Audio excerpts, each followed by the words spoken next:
सरत ला डोसे बेकरी से वारदात हो रही है, अगर हुणे रेड किया जाए मुलजम फड़े जा सकते।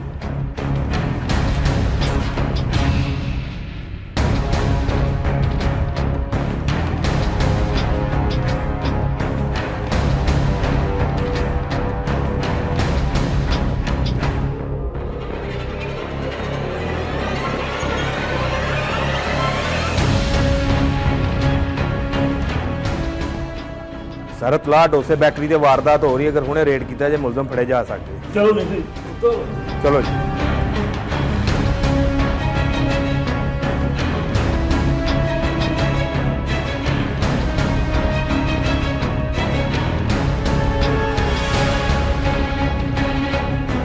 चलो जी, चलो जल्दी।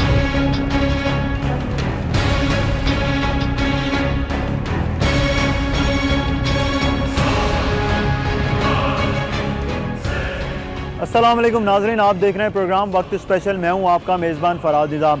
आज हम थाना गाज़ियाबाद CIA पहुंचे हैं, जहां पर पुलिस की जानिब से हमें इत्तला दी गई थी कि लाहौर शहर के मुख्तलिफ़ इलाकों में एक गिरोह सरगर्म है। ये गिरोह लाहौर में वाक़े बेकरीज़ पर वारदातें करता है। आज पुलिस इस गिरोह के पीछे छापा मारने एक जगह पर जा रही है। हम पुलिस के साथ जाएंगे, आपको दिखाएंगे कि पुलिस एहलकार इस गिरोह को पकड़ने में कामयाब होते हैं या नहीं। लेकिन साथ साथ हम आपको ये बताते चलें कि गिरोह के 3 अरकान की इत्तला है, जिसमें एक खातून 2 मर्द शामिल हैं। आए चलते हैं, आपको दिखाते हैं।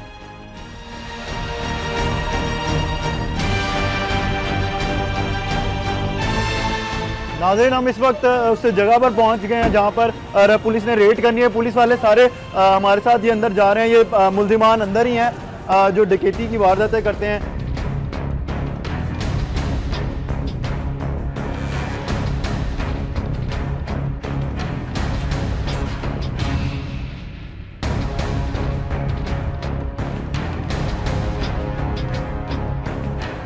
ये यहाँ पर जो डकैती की वारदातें करते थे बेकरीज में मुख्तलिफ शहर लाहौर शहर में, वाकई इन्हें पुलिस ने यहाँ पर गिरफ़्तार किया है। और ये 2 हैं, इनके साथ और भी इनके कोई साथी बताए जा रहे हैं। ये पुलिस से पूछते हैं, अभी इनको हथकड़ी लगाई जा रही है।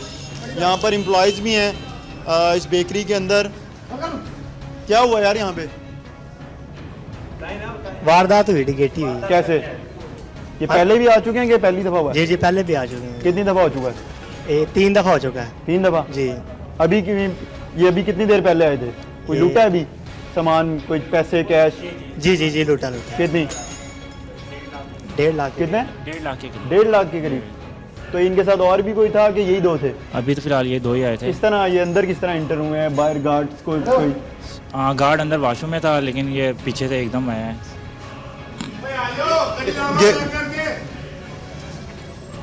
कहाँ से आए हो जी? कहाँ से आए हो? कैंची से। कैंची से? हाँ जी। क्या नाम है? रिजवान। रिजवान। आपका? कामरान। क्या? कामरान। कामरान। कामरान। कब से कर रहे हो? थोड़े अरसे से। बहुत थोड़े अरसे से। दोस्तों तो जी भरा दो सके भरा। हाँ जी। नाज़रीन, ये दोनों सगे भाई हैं और ये मिल के दोनों वारदातें करते हैं। कितने साल हो गए? 6 महीने। 6 महीने? कितने? 6 माह हो गया। 6 माह। हाँ जी। ये बताइएगा कैसे इन्हें पकड़ा है, कहाँ से इत्तला थी? अपने मुलाजम किसी ने कॉल की थी कि यार उसे दोस्त से वारदात हो रही। ठीक है। तो अयूब साहब ने दसिया सी, उत्थे गड्डी आए हैं, मौके पे फड़ लिया दौरान वारदात ही फड़े थे। तो अभी आप लोग अंदर ही यहाँ पे सादा कपड़ों में मलबूस थे। ये अयूब साहब, आपको तो कॉल चली थी, पहले से लड़के आपके यहाँ पे एहलकार मौजूद थे? हाँ जी, पहले से काफ़ी दिनों से ड्यूटी लगाते हैं हम फैज़पारचाद में। हमारे अफसाने वाला की ये प्रपोजल, ये मीटिंग हुई थी कि डोसे की वारदात जो है दिन ब दिन बढ़ रही है। तो काफ़ी दिनों से ये ड्यूटी का अरेंजमेंट किया हुआ था। फैज़पारचाद में 2 जवान इधर मामूल करते थे, जो डोसे बेकरी में अंदर ही होते थे और हर आने जाने वाले पर नज़र रखते थे। आज ये आए, इन्होंने वारदात करने लगे, हमारे मुलाजमान ने पकड़ा। ठीक है, तो अब इनको कहाँ पुलिस स्टेशन लेके जा रहे हैं? हाँ जी, हम पुलिस स्टेशन लेके जा रहे हैं और पहले लेडीज़ पकड़ी है, वो भिजवा दी है।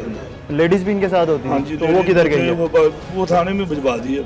थाने होती है। हाँ जी। चलें नाज़रीन, हम पुलिस वालों के साथ पुलिस स्टेशन जाएंगे जहां पर इनको लेके जाया जा रहा है। ये बताया जा रहा है सिविल लाइन CIA गाज़ियाबाद है जहाँ की पुलिस है, और ये उसी हदूद में बेकरी बनी हुई है जहाँ पर से 3 लोग टोटल पकड़े हैं। दोनों भाई हैं, और जो खातून है उसके बारे में भी ये कहा जा रहा है कि वो एक इनमें से भाई है उसकी बेगम है। तीनों मिलके कई अरसे से वारदातें कर रहे थे। अभी ये पुलिस जो है इनको मोबाइल में बिठा रही है और थाने लेके जा रही है। पुलिस की नफरी ने आज इनके कई रोज़ से इनको इत्तलात मौसूल होती थी। सादा कपड़ों में एहलकार तैनात किए जाते थे मुख्तलिफ बेकरीज में, और सिर्फ एक बेकरी की बात नहीं है, लाहौर शहर की मुख्तलिफ बड़ी बेकरियाँ हैं, उसमें वारदातें करते थे, लाखों रुपए जो लूटते थे। अब ये पुलिस लेके जा रही है, हम यहाँ से आगे थाने जाएंगे, फिर मज़ीद जो मुल्ज़िमान हैं उनसे बात करेंगे।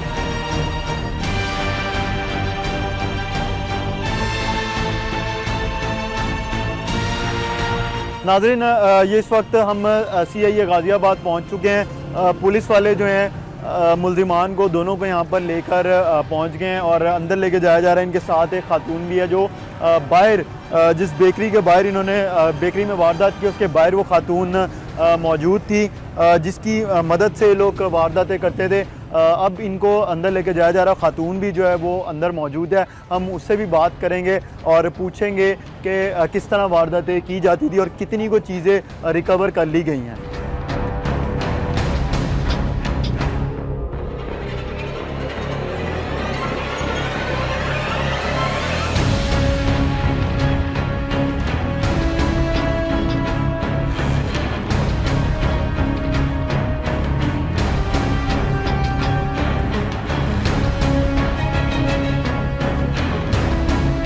नाज़रीन, मेरे साथ इस वक्त CIA DSP सिविल लाइन्स मियाँ शफकत अली मौजूद हैं। हम इनसे बात करेंगे।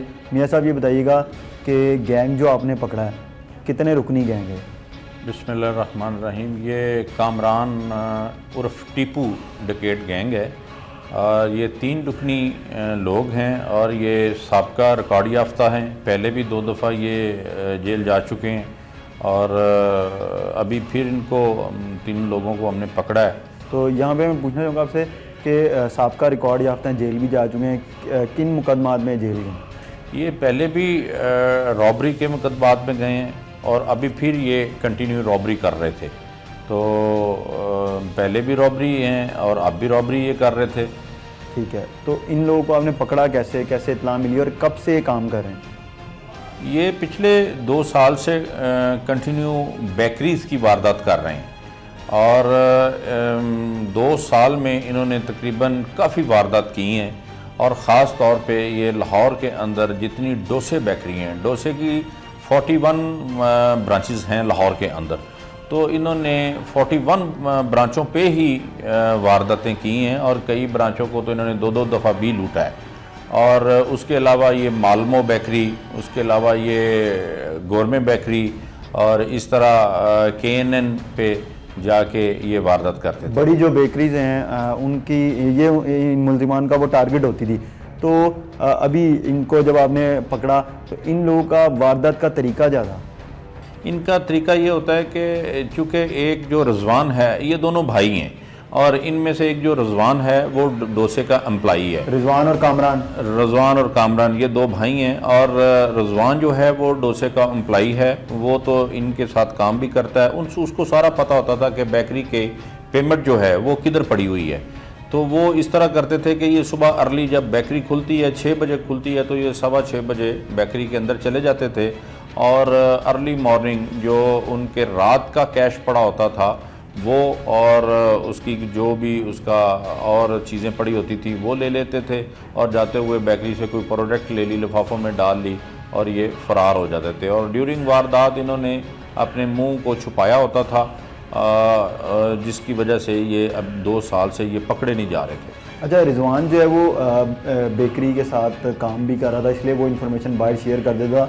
इसमें दोनों भाई तो एक ही ख़ानदान से उनका ताल्लुक है, खातून का क्या ताल्लुक है इनसे? वो जो कामरान है रज़वान का बड़ा भाई, ये खातून उसकी वाइफ है, और पहले भी इसको हमने चालान किया था CIA में। एक दफ़ा मेरे CIA में इधर पकड़े गए थे, तो हमने 13 में इसको चालान किया था। इससे पहले भी एक दफ़ा ये चालान हुए हैं, और ये औरत भी चालान हुई है। लेकिन इसके बावजूद कि ये बाज आ जाएं, लेकिन ये फिर इसी तरह का काम कर रही हैं। वो औरत कामरान की बीवी है। ये सुबह 2 मोटरसाइकिल के ऊपर घर से आउट होते थे और जब वारदात करने से 5 मिनट पहले ये बेकरी के पास एक मोटरसाइकिल पार्क कर देते थे और औरत के बैग में ये छुपाते थे असला, उससे असला लेके ये वारदात करते थे और वापसी जाते हुए दोबारा अपने बैग में औरत असला रख लेती थी और ये 2 मोटरसाइकिल पे फ़रार हो जाते थे। क्योंकि जब भी कॉल चलती थी कि जी 2 लड़के मोटरसाइकिल कर वारदात करके फ़रार हैं, तो वो पुलिस या जो भी पेट्रोलिंग गाड़ियाँ हैं वो ढूंढती हैं कि जी 2 मोटरसाइकिल कौन जा रहे हैं, 2 पे कौन जा रहा है अर्ली मॉर्निंग। तो ये तो एक पे जा रहे होते थे, जिसकी वजह से ये पकड़े भी नहीं जा रहे थे। लेकिन रिजवान जो है वो जब तक आप लोगों ने जब इन्हें पकड़ा है, गिरफ़्तार किया है रिजवान और कामरान, इसके भाई को और कामरान की बेगम को, तो रिजवान जो बेकरी जो बता रहे हैं आप, उस पर काम कर रहा था या छोड़ चुका था? नहीं, रिजवान अभी तो पिछले 3 माह से इसने छोड़ा हुआ था, लेकिन उससे पहले स्टिल ये इस साल के 9वें माह तक तो ये काम करता रहा है। तो अभी जब ये पकड़ा गया है तो इसके रिकॉर्ड से भी साबित हुआ है कि इसने 8वें माह की तनख्वाह ली थी और 9वें में भी काम करता रहा, लेकिन उसके बाद ये छोड़ गया। तो ये बताएं कि रिहायशी किधर के हैं और दूसरा इनसे रिकवरी क्या हुई है, कितनी नकदी है, कोई असला, कोई चीज़ें? और ये थाना इशरा के रिहायशी हैं और इनका समनाबाद में भी घर पहले रहा है। उसके बाद ये इशरा में इन्होंने 2-3 घर चेंज किए हैं। अभी भी पिछले 2 साल में इन्होंने 3 घर चेंज किए हैं। तो ये मुस्तकिल रिहायशी एक जगह के नहीं है, जिसकी वजह से हमें पकड़ने में प्रॉब्लम आ रही थी। ये किराया पे रहते हैं और तकरीबन अलग-अलग इन्होंने किराए के ऊपर किसी घर की बैठक ली हुई होती है, किसी घर की कोई एक पोर्शन लिया होता है, जिसकी वजह से हमें प्रॉब्लम पेश आई थी। ये 2016 के अंदर इन्होंने 4 घर अपने तब्दील किए हैं, जिसकी वजह से इनका और मोबाइल ये वक्त जो है बहुत कम टाइम के लिए यूज़ करते हैं और हर 15-20 दिन बाद, महीने बाद ये अपनी सिम भी तब्दील कर लेते थे। इनको जब ग्रामी गिरफ्तार किया था, इनसे रिकवरी क्या हुई है? इनको गिरफ़्तार किया है, अभी ये रिमांड पे हैं, तो रिकवरी का प्रोसेस जारी है। अभी इनसे हमने 10 लाख के करीब रिकवरी की है और कोशिश कर रहे हैं कि और भी रिकवरी से हो। तो इनसे वेपन बरामद कर लिया जिसके ज़रिए वारदात डाल? इनसे वेपन के अलावा भी हमने वो ग्लव्स भी जो हैं वो भी बरामद किए हैं, जो ये मुंह के ऊपर बांधते थे, वो डॉक्टर ऑपरेशन के टाइम पहनते हैं, वो भी हमने इससे रिकवर किए हैं। उसके बाद हेलमेट रिकवर किया है। ड्यूरिंग वारदात इन्होंने कई जगह पे हेलमेट भी यूज़ किया है, तो वो भी हमने किया है। एक्चुअली इनको मैंने खुद ही आइडेंटिफाई किया था। इनकी काफ़ी जगह पे मूवी भी बनी हुई हैं। इन्होंने डोसे के अंदर जितनी वारदातें की हैं उनकी तमाम की मूवी बनी हुई हैं। तो मैं इसके ऊपर तकरीबन कोई एसएसपी साहब इन्वेस्टिगेशन, हसन मुश्ताक सखेरा साहब और सीसीपीओ साहब ख़ास तौर पे बड़ी दिलचस्पी ले रहे थे कि ये पकड़े जाने चाहिए, क्योंकि ये हर 3-4 दिन के बाद वारदात करते थे। और सेकेंडली इसका प्रॉब्लम हमें एक और जो पेश आ रहा था वो ये था कि अभी रिसेंटली हमने काफ़ी सारी बेकरियों के ऊपर हमने ड्यूटी भी लगाई हुई थी कि जब भी ये वाइट क्लॉथ में अर्ली आएँ तो इनको पकड़ा जा सके। लेकिन ये चूँकि वहाँ पे काम कर रहा था तो इसको पता था कि CIA ने तमाम बेकरीज़ के ऊपर लाहौर के अंदर ड्यूटी लगाई हुई है, तो इसने क्या किया है कि डोसे को छोड़ दिया है। अब ये गोरमे और दीगर बेकरियों के ऊपर वारदात इसने शुरू कर दी, जिसकी वजह से हमें तकरीबन महीना लेट हो गए इनको पकड़ने में। ये बेकरीज जो होती थी इनका मेन टारगेट होता था, लेकिन इसके अलावा जो है किसी और मुकदमा में भी मतलूब थे पुलिस को, या इनके ऊपर पहले भी मुकदमा दर्ज हुए? क्योंकि आपने बताया जिस तरह कि डकैती जो ये करते थे वो बड़ी बड़ी बेकरीज जो हैं उधर करते थे, तो इसके अलावा घरों में या रोड्स के ऊपर ऐसा कुछ था? बिल्कुल, पुराने 2 मुकदमात थे, उनमें भी हमें वांटेड थे। सेकेंडली अभी इन्होंने ड्यूरिंग इन्वेस्टिगेशन हमें रोड के ऊपर जो इन्होंने रात के टाइम ये काफ़ी वारदात की हैं वो भी अभी इन्होंने हमें क्लियर किए हैं। हम लेके गए हैं तो मौका पे भी इन्होंने हमें बतलाया कि इधर इधर किए हैं।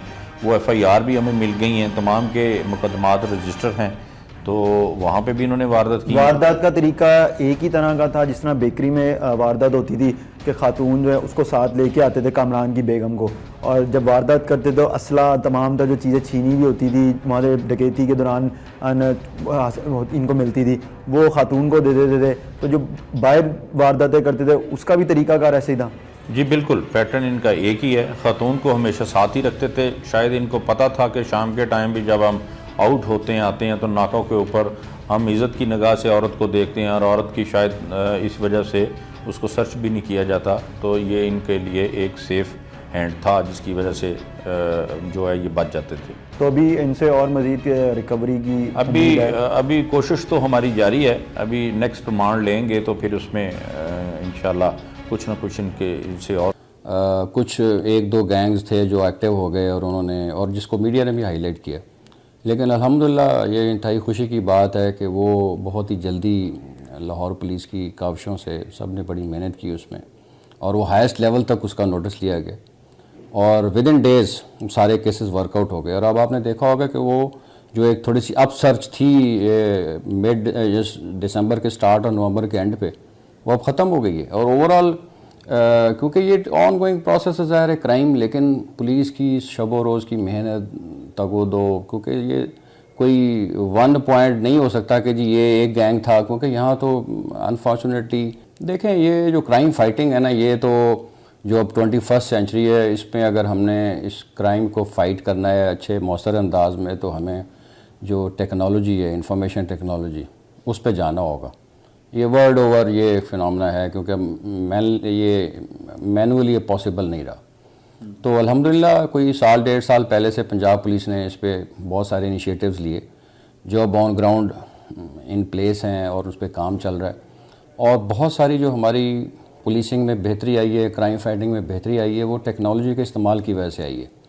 क्योंकि ह्यूमन रिसोर्स तो हमारा वही है, ह्यूमन रिसोर्स की क्वालिटी हमने ज़रूर बेहतर की है थ्रू बेटर ट्रेनिंग, लेकिन जब से हमने टेक्नोलॉजी का ज़्यादा एक्सटेंसिवली इस्तेमाल शुरू किया है तो हमें बहुत सारा इसमें मदद मिली। देखें इसमें बुनियादी तौर पे जो 3-4 मेनली जो चीज़ें हुई हैं, एक तो हमने जो पुलिस का हमारा फेस है उसको हमने बेहतर करने की कोशिश की है कि जो हमारे ऊपर एक एलिगेशन थी कि जी थानों में जाते हैं तो वहाँ बहुत ज़्यादा बदतमीज़ी और बदअखलाक़ी से पेश आया जाता है, वो हमने एक अपना सॉफ्ट इमेज बनाने के लिए जो IIT क्वालिफाइड बच्चे बच्चियाँ डायरेक्ट मार्केट से हमने हायर किए हैं, और वो अब फ्रंट डेस्क हर पंजाब पुलिस के थाने में जो पहला राब्ता या इंटरेक्शन होता है वो उन बच्चे बच्चियों से होता है जो भी पब्लिक का आदमी आता है।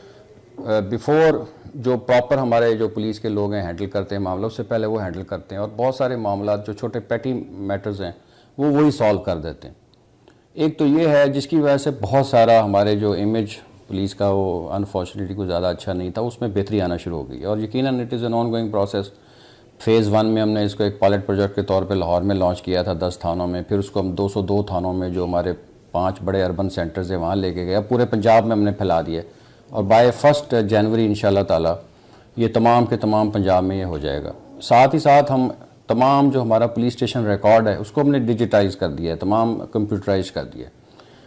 क्योंकि जो किसी क्रिमिनल को पकड़ के उसको अरेस्ट करके जेल में भेज देना इज़ नॉट इनफ, आपने उसको पूरा ट्रैक करना है सो दैट वो जब तक उसको आप उसकी कन्विक्शन इंश्योर नहीं करते, उसको आप सज़ा नहीं दिलवाते, उस वक्त तक जराइम को आप इफ़ेक्टिवली काउंटर नहीं कर सकते। तो हम एक इसमें हमने ये बड़ी कामयाबी हासिल की है कि हम एक क्रिमिनल ट्रैक रिकॉर्डिंग सिस्टम है हमारा, जिसमें हम बाकायदा क्रिमिनल को ट्रैक करते हैं।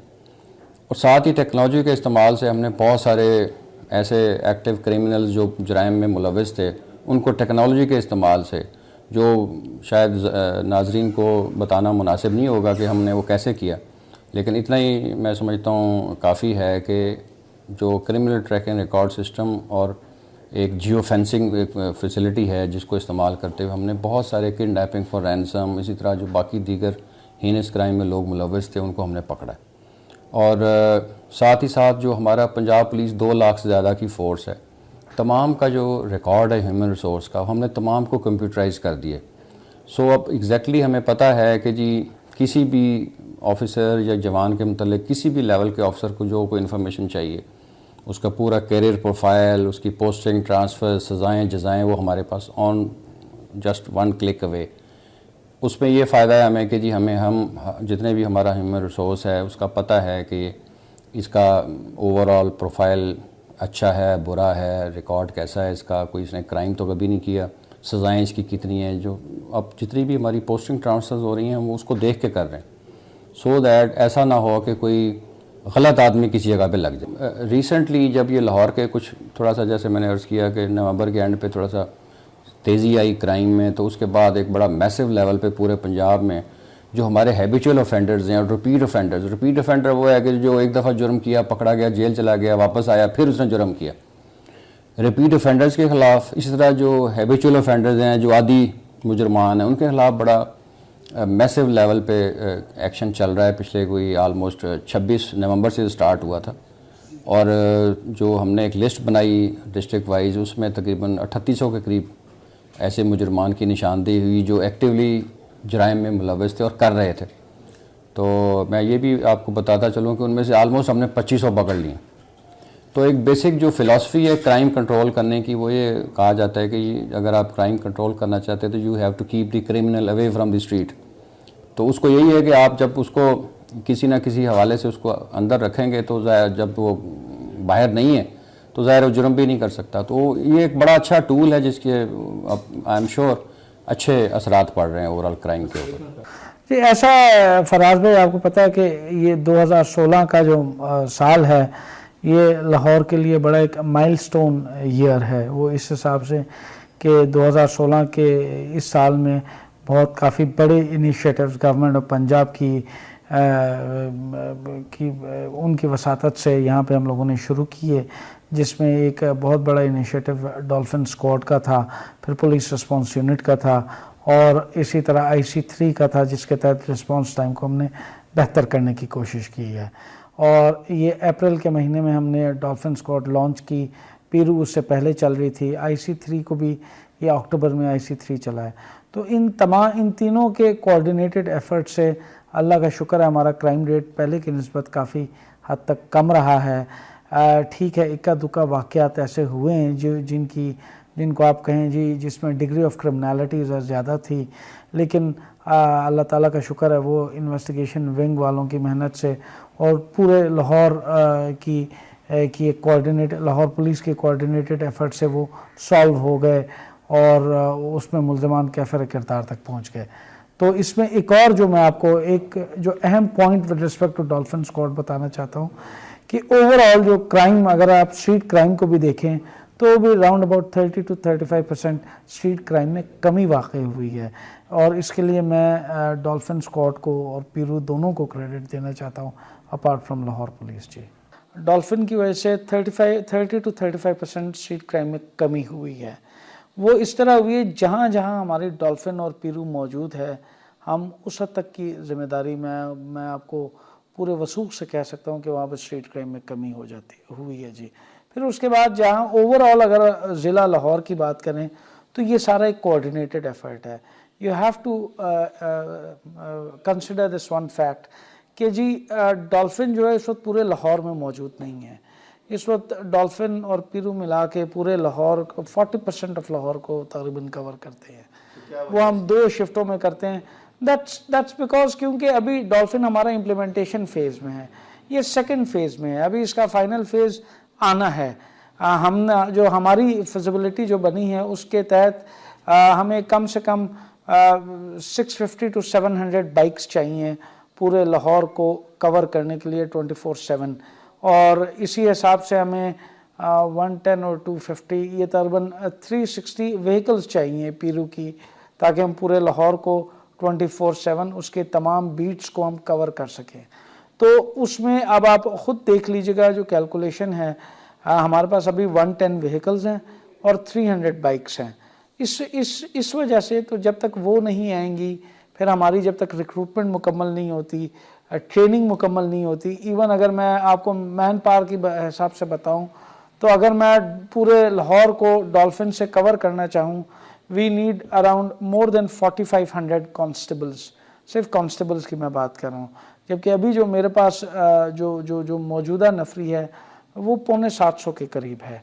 लेकिन हम फिर भी अल्लाह ताला का लाख लाख शुक्र है, CCP साहब लाहौर की गाइडेंस में, DI साहब ऑपरेशन की गाइडेंस में हम लोगों ने पेट्रोलिंग प्लान अपना इस तरह से हम लोगों ने डिवाइस किया हुआ है कि हम फिर भी ये जो स्ट्रीट रॉबरी, स्ट्रीट क्राइम का जो मेनास है उसको बड़ा इफेक्टिवली टैकल कर रहे हैं। चंद वाक़यात ऐसे हुए हैं, मसलन वो पक्की ठट्ठी वाला वाक़या हुआ जिसमें वो अफसोसनाक वाक़या रॉबरी के दौरान 4 फिर 5 लोगों की डेथ हो गई। फिर लेकिन उसमें आप इस बात को भी तो अप्रिशिएट कीजिए कि within a week probably वो सारे के सारे ट्रेस हो गए थे और जस्टिस वाज ड्यूली डन। और फिर वो जो दूसरा जो वाक़या है गार्डन टाउन वाला, जो रोड रॉबरी वाला, उसमें भी वो ट्रेस हो गया था। तो ऐसा नहीं है कि अगर वाक़यात होते हैं तो उनका सदेबाब नहीं किया जाता या उसमें मुल्ज़िमान तक नहीं पहुंचाया जाता, लाजमी पहुंचा जाता है, लाजमी उसको सॉल्व किया जाता है। लेकिन फिर आप इस बात को भी अप्रिशिएट कीजिएगा कि 1.5 करोड़ से ज़ायद का एक बड़ा मेगा सिटी है और इस 1.5 करोड़ से ज़ायद जो आबादी वाले सिटी को कंट्रोल करने के लिए लाहौर पुलिस के पास जितने रिसोर्सेज हैं शायद वो उतने मौजूद ना हों। ये कोई अलादीन का चिराग तो है नहीं कि आपने रगड़ा और ये आपके पास नफरी आ गई, ये आपके पास वो इक्विपमेंट आ गया, ये आपके पास ट्रांसपोर्टेशन आ गई, वो हर चीज़ तैयार हुई और आपने कहा गश्त करना शुरू कर दें तो गश्त तो शुरू हो गई। It's not like that. Patrolling by itself it's a very dynamic and fluid concept. ये एक प्रैक्टिस, बड़ी फ्लूइड सी प्रैक्टिस होती है। आज हो सकता है कि तंग गलियों में वारदात हो, कल हो सकता है मेन बुलेवर्ड पे वारदात हो जाए, परसों हो सकता है MM आलम रोड पे वारदात हो जाए, शायद माल रोड पे भी वारदात हो जाए, कनाल पे आपने अक्सर सुना होगा वारदात हो जाती। तो ये कहना कि सिर्फ वारदात हमेशा तंग गलियों में होती है, ये भी पूरे होल ट्रूथ नहीं है। और ना ये है जी कि मेन रोड्स पे ज़्यादा वारदात होती है, ये it's a mixture of both. लेकिन ये होता है जी कि आप मेन सड़कों पे जब एक याद रखिएगा, पेट्रोलिंग का एक अहम फैक्टर है दैट्स ऑफ विजिबिलिटी। जब आप अहम सड़कों पे आपकी विजिबिलिटी नज़र आएगी तो एक सिटीजन्स को भी एक सेंस ऑफ सिक्योरिटी मिलती है।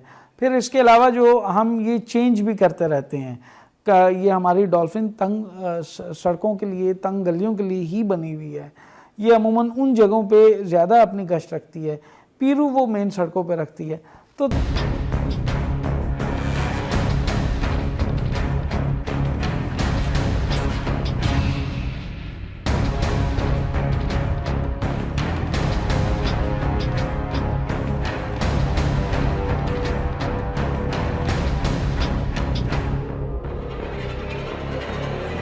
नाज़रीन, हम इस वक्त पुलिस स्टेशन में मौजूद हैं। DSP मियां शफकत के कमरे में मुल्ज़िमान पुलिस की हिरासत में हैं। पुलिस ने इन्हें हथकड़ियाँ लगाई हैं। हम इनसे बात करेंगे कि इनका तरीका वारदात क्या था और इन्होंने कितनी नकदी अब तक जितनी भी वारदातें की हैं लूटी है। क्या नाम है आपका? कामरान। कामरान कहाँ रहते हैं आप? General hospital back side. General hospital की बैक साइड पे। हाँ जी। ये बताइएगा कि करते जाएँ आप? मैं सिलाई का काम करता। कहाँ पर? Model town. मॉल टाउन में। हाँ जी। कब से? तकरीबन काफ़ी अर्सा हो गया। काफ़ी अर्सा। कितने पैसे कमाते हैं उसके? तकरीबन 250-300 रुपये दिहाड़ी लग जाती थी। 250-300? हाँ जी। तो आप कई अरसे से वारदातें कर रहे हैं मुख्तलिफ बेकरीज में और जो लोग शहरी हैं सड़कों पर, तो क्या इसमें किस तरह आप इन्वॉल्व हुए हैं और कितनी को वारदातें करनी है? वो 12-13 ही है बस। 12-13 ही बस? हाँ जी। ये 12-13 बस लग रही हैं आपको? जिन्हें की थी उन्हें दसी। कब से शुरू की थी वारदातें? 6-7 महीने हो गए। किस तरह आए थे इन वारदातों पे? हालात सही नहीं सन, तद किया हालात इस कदर हो गए सन कि नहीं सी गुजारा नहीं सी हो रहा। भाई लगा सी गुआते 200 बैकरी दे विच ਜਦੋਂ ਉਹਨੂੰ ਜ਼ਰੂਰਤ ਪਈ ਮੇਰੀ ਵਾਲਦਾ ਬਿਮਾਰ ਸਨ ਤੇ ਇਹਨਾਂ ਨੂੰ ਪੈਸੇ ਦੀ ਜ਼ਰੂਰਤ ਪਈ ਤੇ ਮੈਨੇਜਰ ਹੋ ਗਏ ਤੇ ਉਹਨੇ ਕਾਫੀ ਬਦਕਲਾਮੀ ਕੀਤੀ ਇਹਨਾਂ ਨੂੰ। ਠੀਕ ਹੈ। ਪੈਸੇ ਦੇਣ ਦੀ ਬਜਾਏ ਨੇ ਆਪਣੀ ਸੈਲਰੀ ਦੇ ਵਿੱਚ ਮੰਗੇ ਸਨ ਕਿ ਮੇਰੀ ਸੈਲਰੀ 'ਚ ਮੈਨੂੰ ਪੈਸੇ ਦਿੱਤੇ ਜਾਣ, ਲੇਕਿਨ ਉਹਨਾਂ ਨੇ ਨਹੀਂ ਦਿੱਤੇ, ਜਿਹਦੀ ਵਜ੍ਹਾ ਨਾਲ ਸਾਡਾ ਸਾਰਾ सिस्टम ख़राब हो गया। तो आप शादीशुदा हैं? हाँ जी। कितने बच्चे हैं आपके? मेरा बेटा कोई नहीं। कोई भी बेटा नहीं? आपकी जो वाइफ है ये खड़ी है इधर? हाँ जी। ये आपके साथ होती थी जब? नहीं, इन्होंने कोई लिंक नहीं है किसी किस्म का। कोई लिंक नहीं है? नहीं। पुलिस तो कहती है कि ये साथ होती थी और जब आप वारदात करते थे जो असला होता था जब वारदात के बाद वो इनको जमा कराते थे चीज़ें वगैरह फिर आप फरार हो जाते थे। दो मोटरसाइकिल्स पे आते थे आप लोग? 2 मोटरसाइकिल जरूर होते थे लेकिन उनका कोई जरूर नहीं है। आप दोनों अलग अलग मोटरसाइकिल्स पे होते थे, वो मौजूद होती थी, साथ होती थी? वो कौन? वो आपकी वाइफ? नहीं, वो साथ नहीं होती थी। नहीं। तो पुलिस ने उन्हें कहाँ से पकड़ा फिर? सर उन्होंने इन्ना कि है कि एक दिन सख्ती थी सिर्फ तो पिस्टल ला के अगे रखा सिर्फ मेरे ना पीछे बैठे थे, उन्होंने कोई लिंक नहीं है। सख्ती किस हवाले से? नाके वगैरह लगे सन, बस नाके लगे थे। तो इनको फिर क्यों आपने इस्तेमाल किया? आप कहाँ जा रहे थे? पिस्तौल की क्या जरूरत पड़ी थी आपको? वारदात करने जा रहे हैं। वारदात करने हैं तो आपने क्यों उनका इस्तेमाल किया? बस वो तो कहते पे सन मैं जबरदस्ती किया। क्यों? अब वो आपके साथ इधर हैं, सजा होगी तो फिर? बस सोचते हैं सर। और घर अपना आपका? नहीं सर, किराए थे। कितना किराया देते हो? 7,000। 7,000? हाँ जी। और ये भाई आपका रिजवान है? हाँ जी। कितने बहन भाई हैं आप लोग? 2 बहनें 4 भाई। 4 भाई 2 बहनें, सब एक साथ रहते हैं? नहीं सर, सारे अलग अलग रहते। कहाँ कहाँ? एक धर्मपुर रहता है, एक कैंची फाटक ते रहते हैं। तो ਅਸੀਂ ਦੋਵੇਂ ਭਰਾ ਇੱਕੋ ਮਹੱਲੇ 'ਚ ਰਹਿੰਦੇ ਸਾਂ, ਜਨਰਲ ਦੀ आप दोनों? हाँ जी। ये बेकरी में काम करते थे और आप सिलाई का काम करते थे, और बाकी जो 2 भाई हैं वो क्या करते हैं? एक स्विगा ਤੇ ਮਹਿਕਮੇ 'ਚ ਲੱਗਾ ਤੇ ਗੀਜ਼ਰ ਵਗੈਰਾ ਪਾਉਂਦੇ ਨੇ, ਉੱਥੇ ਲੱਗਾ। तो अब घर वालों को पता है आपके भाइयों को, बहनों को, वालदा को? हाँ जी, सारे में पता सर। क्या पता है? कि फड़े गए जेल है कि नहीं। जेल है क्या? हाँ जी। फिर कोई आया नहीं मिलने इधर? नहीं सर, मिलना कोई नहीं है। क्यों? पहले भी नहीं मिलते थे? वालदा साहब फौत हो चुके हैं। अच्छा। ਤੇ वालदा मेरी है, उन्होंने अटैक हुए ने, 2 दिल ਦੇ नज़र नहीं आता उन्होंने। उनको क्या बीमारी है? उन्होंने दिल ਦੇ ਵਾਲਾਂ ਦਾ ਕੋਈ ਮਸਲਾ ਹੈਗਾ ਸੀ। अच्छा। रिजवान, आप कब से बेकरी में काम कर रहे थे? मैं 1.5 साल से काम कर रहा था। 1.5 साल से? कौन सी ब्रांच है, किधर करते थे काम? मैं कान्हा ब्रांच में काम करता कान्हा ब्रांच में? ऐसे क्या? सुपरवाइजर था मैं। सुपरवाइजर थे उधर? जी। तो कैसे आपने डकैतियाँ शुरू की? सारा मास्टर प्लान, जो मास्टर माइंड थे आप ही थे? मास्टर माइंड की तो बात कोई नहीं है, मेरा इनसे कोई रंजिश वगैरह नहीं थी, ना मेरा इनसे कोई ज़ाती मसला था, किसी किस्म का भी कोई नहीं था। बस मेरी मजबूरी थी, मेरे हालात वगैरह ठीक नहीं थे। मैंने ना हमने मांगे भी इनसे, उन्होंने नहीं दिए, ना किसी देता था, कोई हक़ मिलता था। तो एक दफ़ा फिर मैंने इनसे जाकर रिक्वेस्ट की, हमारे एरिया मैनेजर होते थे तो वो भी इस बात को नोटिस वगैरह लेते थे, गंदी गंदी गालियाँ निकालते थे, बदतमीज़ी करते थे आगे से। तो इसीलिए मेरे जहन में फिर ये आइडिया आया, फिर मैंने इसलिए ये वारदात शुरू की थी। कब से शुरू की? तकरीबन साल हो गया था। साल? जी। तो ये अपने भाई को कैसे मिलाया? अपने भाई को ये अपनी मर्जी से थी कि आपने खुद मिलाया इन्हें? दोनों की मर्जी थी हमारी। कहा किसने था? दोनों ने, बस हालात दोनों के ख़राब थे तो दोनों ने आपस में हमने मशवरा किया, तो इसलिए फिर ये हमसे। अच्छा, वारदात होती किस तरह थी? किस तरह कौन बताता था?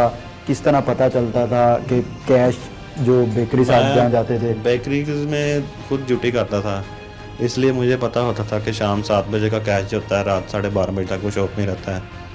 तो इसलिए हम सुबह के टाइम पे जाते थे, जो कैश होता था 40,000 हो या 50,000 हो तो हम लेके आ जाते थे। और शाम को भी इसी तरह होता था? शाम का कैश जो सुबह ब्रांच ओपन होती है, सुबह 7 से लेकर शाम 6 बजे तक का कैश वो चला जाता है, गाड़ी ले जाती है।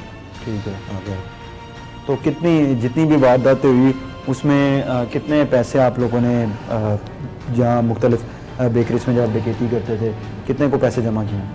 तकरीबन 10 लाख था हमारे पास कैश। कितने अरसे में हुआ था? तकरीबन 1 साल के अंदर ही हमने किया था। मैंने 1 साल अगर आप मुलाजमत करते रहते जो आप बेकरी में कर रहे थे एज ए सुपरवाइज़र, तो इतने पैसे नहीं जमा हो सकते थे? 1 साल क्या अगले कोई शायद 10 साल तक इतने पैसे नहीं जमा कर पाते? जी ऐसे ही है। ऐसे ही है? ऐसे ही है। तो शायद इसलिए आप लोगों ने फिर शॉर्टकट अपनाया? शॉर्टकट कह सकते ਤੁਸੀਂ, लेकिन ਅਸੀਂ ਤੇ ਹਾਲਾਤ ਹੀ ਪਰੋ ਕੀਤਾ ਆ ਕੇ ਤੇ 2-3 ਮਹੀਨੇ ਅਸੀਂ ਕਰਦੇ ਵੀ ਨਹੀਂ ਸਾਂ ਪਏ। ਪੈਸੇ ਨਸੀ ਕਿਤੇ ਨਾ ਕੋਈ ਜ਼ਾਇਆ ਨਹੀਂ ਕੀਤੇ, ਨਾ ਕੋਈ ਜੂਆ, ਨਾ ਕੋਈ ਸਾਡੇ ਨਸ਼ਾ ਵਗੈਰਾ ਕੋਈ ਨਹੀਂ ਸੀ। जिस तरह कमाए सन उस तरह पे भी हुए सन। किस तरह कमाया था? तो किया क्या पैसों का? बस रखे हुए सन, कोई नहीं संभाल, घर का थोड़ा सामान वगैरह बनाया सी तो उस बाद जो जिस तरह कमाया उस तरह ही पिया सी। कोई नहीं यानी कि ना जो कोई ऐप है ना मेज ना कोई जुआ खेल। घर का सामान बनाया आप लोगों ने? घर का सामान जो होता सारा। तो ये असला कहाँ से आया आप लोगों के पास? असला गार्ड सुता सी और कोई पिस्टल चुक के लिया सी। किधर से? गार्ड को। गार्ड कौन? दुकान के गार्ड वगैरह होंगे, सो गया सी ना। अच्छा। तो असीं पिछे जाके चुक के लिया सी। अच्छा, जो वैसे कहीं पे किसी मार्केट में किसी दुकान के जो सिक्योरिटी गार्ड्स होते हैं उनका असला लेके आते थे आप? इक्को बारी लिया जरा लिया बस। वो उनको नहीं पता था? नहीं। सुता वो कैसे लेके आए आप? सुता पे मैं कह रहा ना। कहाँ से लिया था, किस इलाके से? दुकान ही कोई सी, कोई पता नहीं स्टोर वगैरह से सुता सी। किस जगह पे? इधर बैंक स्टाफ थे कोई। Bank staff? हाँ जी। स्टोर था तो मैंने जाके देखा था, उधर गार्ड के पास पिस्टल होता है तो वो ये पिस्टल पड़े हैं यही वाले हैं? हाँ जी सर। ये दोनों? जी। ये दोनों उधर गार्ड के उठाए हुए हैं? हाँ जी। या एक उठाया हुआ है? एक। कौन सा वाला? तो ये कहाँ से आया दूसरा वाला? ये वारदात ਜਦੋਂ ਕੀਤੀ ਸੀ ਨਾ ਅਸੀਂ ਤੇ ਉਦੋਂ ਅਸੀਂ ਉਹ ਗਨਮੈਨ ਕੋਲ ਪਿਸਟਲ ਲੈ ਆਂਦਾ ਸੀ। नहीं, एक ये गार्ड का है और ये दूसरा जो वारदात की थी, ये कहाँ वारदात की थी, ये कहाँ से लिया था? ये हमने गार्ड से लिया था सुबह के टाइम, तकरीबन 3:30-4 बजे का टाइम था। वो सोया हुआ था तो मैं उसके पास गया था, मैंने उससे वैसे ही पूछा कि तुम्हारा पिस्टल कहाँ है। उसने कहा वो उधर पड़ा हुआ है। वो उधर इधर को गया, मैंने पीछे से पिस्टल लेके हम बाइक के दौड़ गए थे। तो एक जो दूसरा वाला पिस्टल है वो भी हम शॉप पे गए थे, उधर से हम लेकर आए थे। तो अब आप लोग पकड़े गए हैं तो आप लोगों को शर्मिंदगी महसूस नहीं हो रही है? बहुत शर्मिंदगी महसूस हो रही है सर, मैं बता नहीं सकता आपको कि मुझे काफ़ी ज़्यादा शर्मिंदगी महसूस हो रही है। मेरी वालदा हार्ट पेशेंट की मरीज़ हैं। अब वालदा आपकी हार्ट पेशेंट की मरीज़ हैं और आप वालदा के साथ रहते हैं? जी मैं वालदा के साथ रहता हूँ। नहीं सर। तो अब वालदा के पास कौन है? अभी वालदा के पास कोई भी नहीं है, मुझे खुद नहीं मालूम कि मेरी वालदा कहाँ है। ये पुलिस वालों को पता है वालदा कहाँ है? नहीं सर, इनको भी नहीं मालूम किधर है वो। नहीं, जहाँ आपका घर था, जहाँ आप रह रहे थे वालदा के साथ? घर तो रेंट का था। तो वालदा उधर ही होंगी ना? तो उधर से तो सारा कुछ लेके आ गए मैं, उधर तो कुछ भी नहीं है। उधर किराए का मकान था, उधर से सामान वगैरह उठा के ताला लगा दिया हुआ है, तो उधर तो कुछ भी नहीं है। कुछ भी नहीं उधर? नहीं सर। तो आप लोग, आपको शर्मिंदगी हो रही है महसूस? नहीं सर, शर्मिंदगी तो हो रही है, जो किया गलत किया है। क्योंकि मैं तकरीबन मेरी वाइफ ਨੂੰ ज़्यादा पता नहीं ਸੀ इस चीज़ का कि ਅਸੀਂ ਇਸ ਤਰ੍ਹਾਂ ਕਰਨਾ ਹੈ।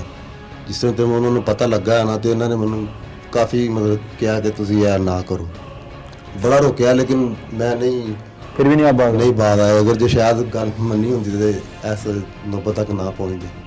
अब आपका नाम क्या है? फातिमा। फातिमा, आपकी कब शादी हुई थी इनसे? क्या नाम है आपका? कामरान से। 17 अगस्त 2012। तो ये कौन है, कोई रिलेटिव है आपके या? नहीं। अच्छा, तो ये बताएं कि आपको पता था कि इस किस्म की वारदातें करते हैं? नहीं। कब पता चला? तकरीबन शादी के बाद। शादी के बाद? जी। कितना अर्सा बाद? यही 1.5 साल बाद। 1.5 साल? कितने साल हुए शादी को? 3 साल कुछ माह हुए। 3 साल कुछ माह। तो अब जब आपको पता चला, उस टाइम भी नहीं आपने इन्हें रोका कि अगर आप रोक लेती या आपकी बात मान लेते तो शायद ये इस नौबत पे आप लोग ना आते? मेरा काम था नहीं रोकना, अब ये नहीं रुके तो इसमें मेरा कोई नहीं है। मैंने इन्हें मना किया था, गलत है ना करें। तो आप इनके साथ जाती थी ना वारदात जब करने जाते थे? क्योंकि पुलिस ये कहती है कि असला और जो चीज़ें कैश लूटा जाता था और दीगर जो चीज़ें होती थी वो आपको जमा कराते थे वारदात करने के बाद? नहीं, मैं एक दफ़ा ही बस गई थी, वो भी उन्होंने ज़बरदस्ती कहा था तो गई थी। कब की बात है? तकरीबन बाहर काफ़ी सख्ती हो गई थी पुलिस की, तो नाके वगैरह काफ़ी लगे हुए थे, तो तब इन्होंने कहा था। तो उस टाइम कहाँ वारदात की थी, कितने पैसे इन्होंने? मैं लाहौर की रायशी नहीं हूँ, मुझे नहीं पता इलाकों का। अच्छा, फिर भी कितने को पैसे लूटे थे आपको पता तो होगा इन्होंने? नहीं, मेरे सामने अकाउंट नहीं करते थे। नहीं करते थे? आप कहाँ की रिहायशी हैं? मैं हवेली लखा की। हवेली लखा की? जी। आपके घर वालों को पता है? नहीं। क्या आपको पुलिस ने पकड़ लिया? नहीं, उन्हें नहीं पता। कोई राब्ता भी नहीं हुआ? कितने दिन हो गए तकरीबन? घर वालों से बात हुई? 3-4 माह हो गए। 3-4 माह हो गए। आपने पसंद की शादी की हुई है? नहीं, घर वालों की मर्जी से हुई है। घर वालों को नहीं पता था इनका ये कैसे हैं कैसे नहीं? नहीं। तो अब आपको पछतावा हो रहा है कि नहीं हो रहा है? बहुत ज़्यादा। क्या कहना चाहेंगे आप? कुछ नहीं। अब आपको सज़ा होगी, सज़ा होनी चाहिए आपको और आपके शोहर को और ये आपके देवर को। जो कानून करेगा मंजूर है। जो कानून करेगा मंजूर है? मंजूर है। ठीक।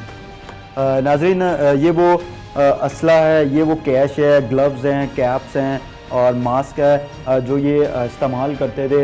ये 10 लाख से ज़ायद मालियत ये सामने भी हमारे टेबल पर पड़ी हुई है।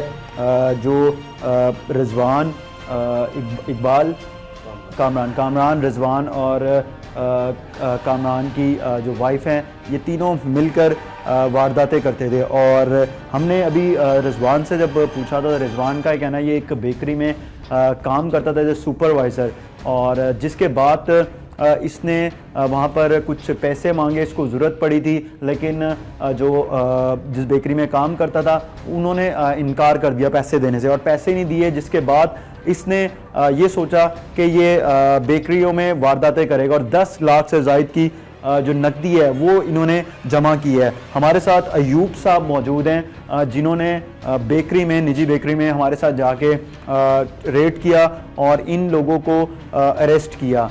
अयूब साहब ये बताएं कि अब क्या फर्दर कार्रवाई है, इनको आप ले तो हैं? इनके खिलाफ जो मुकदमात दूसरे वगैरह के हुए हैं उनमें चालान करेंगे और जो है रिकवरी उन वारसान को वापस देंगे। तो ये इनको मुकदमा में चालान करके जेल भिजवाएंगे। ठीक है, हाँ जी। नाज़रीन, पुलिस का ये कहना है, हमारे साथ अयूब साहब भी मौजूद हैं। इसके अलावा जो डीएसपी मियां शफ़क़त सिविल लाइन डिवीज़न के हेड हैं, उन्होंने भी हमें बताया कि मुल्ज़िमान के जो रिमांड है वो दूसरा रिमांड लिया जाएगा और इनको जुडिशल कराया जाएगा। इनसे जितनी भी इंटरोगेट की गई है इन्होंने सब चीज़ें बताई, बल्कि हमारे साथ इन्होंने भी बात की है कैमरे में और तमाम तर आपने इनकी गुफ्तगू सुनी है। ये शर्मिंदा भी हैं, लेकिन तमाम तर जो मुल्ज़िमान हैं वो चाहे कत्ल करें या फिर डकैती की वारदातें करें, दीगर जराइम में मुलविस पाए जाएँ, जब उनको पुलिस पकड़ लेती है तो उनको शर्मिंदगी भी महसूस होती है और उन्हें ख्याल आता है कि उनके पीछे उनके घर वाले भी हैं, उनका क्या बनेगा। लेकिन जब ये लोग वारदातें कर रहे होते हैं, लोगों को लूट रहे होते हैं, अभी ये कैश 10 लाख से ज़ायद पड़ा हुआ है, ये भी जो उधर काम करने वाले एम्प्लॉयज़ हैं जिन जगहों पर ये डकैतियाँ करते थे उन्हीं के घरों में जाना होता था। वो वहाँ पर जो काम करने वाले लोग हैं उनको इन्हीं में से तनख्वाहें मिलती थी और रिजवान खुद भी एक निजी बेकरी में काम करता था। इन लोगों को सज़ा ज़रूर होनी चाहिए। पछतावा इन लोगों को बाद में हो रहा है, जब ये वारदातें कर रहे थे उस वक्त इन लोगों को पछतावा नहीं हो रहा था। ऐसा ही देखने में आता है, जब भी मुल्ज़िमान पकड़े जाते हैं उनको वारदातें करने के बाद जब पुलिस पकड़ लेती है फिर पछतावा होता है और उनको फिर याद आता है कि उन्हें इस किस्म की वारदातें नहीं करनी चाहिए थी। प्रोग्राम वक्त स्पेशल की टीम और अपने साथी मेज़बान फराज निज़ाम को इजाज़त दीजिए। खुदा हाफिज़।